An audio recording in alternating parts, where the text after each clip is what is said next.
អខ្លាំងណាស់ណាម្ចាស់ដងចិត្តទុកស្អីជីវិត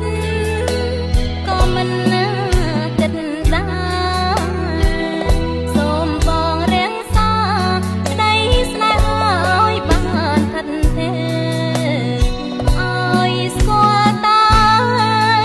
រស់ស្នេហ៍អូដំរៀមសែនស្រឡាញ់ពេញក្នុងចិត្តថែមទាំងអាណិតណា